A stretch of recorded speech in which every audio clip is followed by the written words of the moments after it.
Hello అండి, welcome back to our channel easy foods. ఇవాళ మన వంటింటి స్పెషల్ వచ్చేసి పాలక్ రోటీ. ఈ పాలక్ రోటీ క్యాబేజీ కర్రీతో కానీ బంగాళదుంప కర్రీతో కానీ ఏ కర్రీతో అయినా అద్భుతంగా ఉంటుంది అండ్ ఆరోగ్యానికి చాలా మంచిది.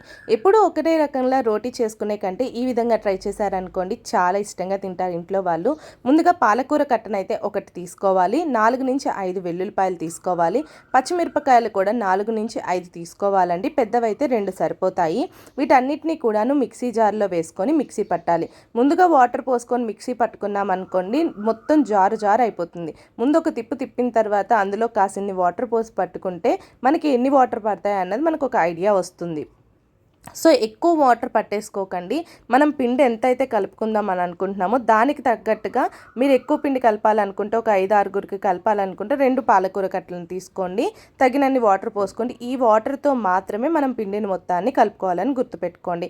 ఒక కప్పుతోని నేను 2 కప్పుల గోధుమ పిండిని అయితే తీసుకున్నాను. అందులోని కాసిన్ని నువ్వులు అయితే వేసుకున్నాను. అవే అండి చాలా రుచి ఈ రొట్టెకి. తగినంత రుచికి సరిపడా ఉప్పును కూడా తీసుకున్నాను. వీటిని ఫస్ట్ మనం బాగా కలుపుకోవాలండి. అన్ని వైపుల నుంచి కలుపుకున్న తర్వాత మాత్రమే మనం రుబ్బి పెట్టుకున్న ఈ పాలకూరది ఏదైతే ఉందో అది వేసుకోవాలి. వాటర్ సరిపోకపోతే మనకి అడుగును గుజ్జుండిపోతుంది కదా, దాన్ని గిలకరించుకొని వేసుకున్నాము అని అంటే కనుక మెల్లమెల్లగా కాసిని వేసుకోండి. అన్నీ ఒకటేసారి వేస్తే జార్ అయిపోయే ఛాన్సెస్ చాలా ఉన్నాయి. సో అందుకని కాసిని వాటర్ వేసుకొని, మనకు తగినంత వాటర్ ఎప్పుడు పిండికి తెలుస్తూ ఉంటుంది కదా, అప్పుడు నేను ఇక్కడ వేస్తున్నట్టుగా కలుపుకున్నారు అని అంటే కనుక పిండి అనేది మరీ జారుగా అయిపోకుండా, మరీ ఇదిగా పల్చగా అయిపోకుండా బాగా వస్తుంది. చపాతీ పిండి ఎప్పుడు మృదువుగా ఉంటేనే చపాతీలు బాగా మెత్తగా వస్తాయండి. ఈ విషయాన్ని గుర్తుపెట్టుకోండి. ఆయిల్ని కూడా వేసి ఒకసారి నేను బాగా నలుపుకున్నానండి. పిండి ఎంత నలిగితే రొట్టె అంత బాగుంటుందన్న విషయాన్ని మీరు గుర్తుపెట్టుకోండి. ఈ రొట్టె కాదండి, ఏ రొట్టె అయినా సరే పిండిని మనం ఎలా అయితే కలుపుతామో, పిండిని ఒక 5 నిమిషాల్లో చాలామంది కలిపేస్తూ ఉంటారు. అలా కాదండి, మనకి మినిమం 10 to 15 మినిట్స్ పిండిని బాగా కలుపుకోవాలండి. ఆ విధంగా అంటే మొత్తం ప్రొసీజర్ 15 మినిట్స్ తీసుకుంటే కనుక పిండి ఒక 10 నిమిషాలు నలుగుతుంది. దానివల్ల ఏంటి అని అంటే రొట్టె చాలా బాగా వస్తుంది. ఇక్కడ చూసారు కదా, నా చేతికి అంటుకోకుండా ఇంచక్క రొట్టె మొత్తం కూడాను ఆయిల్ వేయడం వల్ల మొత్తం కలిసిపోయింది. చూసారా ఎంత మృదువుగా ఉందో చూడండి. చేతి వేలు కూడా దాని మీద పడిపోతున్నాయి. అంత మృదువుగా కలుపుకోవాలి. మనం ఇలా నొక్కితే బ్యాటర్కి మనం ప్రెస్ చేయకముందే ఎక్కువ స్మూత్నెస్ అనేది ఉండాలి.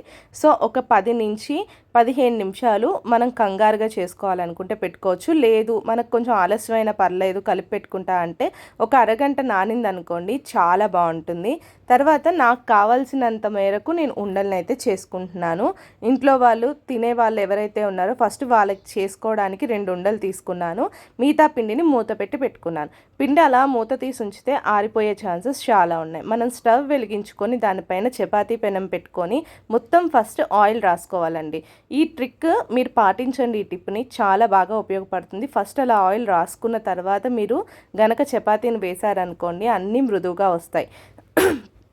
తర్వాత ఇక్కడ నేను చూపిస్తున్న విధంగా రౌండ్ అయితే నాకు రాదండి. షేప్తో మా ఇంట్లో పని లేదు, అందుకనే నాకు వచ్చిన విధంగా నేను ఒత్తేస్తున్నాను. ఈ విధంగా ఒత్తుకున్న తర్వాత పిండిని వేసి ఒత్తుకున్న తర్వాత చపాతీని అటు ఇటు మంచిగా కాల్చుకోవాలండి. అక్కడ ఎక్కడైనా కూడాను మనకి ఆయిల్ లేదు అంటే చిన్న పిసర్ ఆయిల్ని తీసుకొని ఒక స్పూన్లోకి మొత్తం కూడాను అటు ఇటు కాల్చుకున్నారు అని అంటే కనుక చాలా బాగుంటుంది. చాలామంది ఒక్కొక్కరు నెయ్యి వేసుకుంటారు, ఒక్కొక్కరు బటర్ వేసుకుంటారు. మీ ఇష్టాన్ని బట్టి ఉంటుందండి. మీరు ఏదైనా వేసుకోండి. చపాతీ బాగా కాగాలంటే ఆయిల్ తినని వాళ్ళు ఆయిల్ లేకుండా కూడా కాల్చుకోవచ్చు, మృదువుగా రావాలి అనుకుంటే కనుక.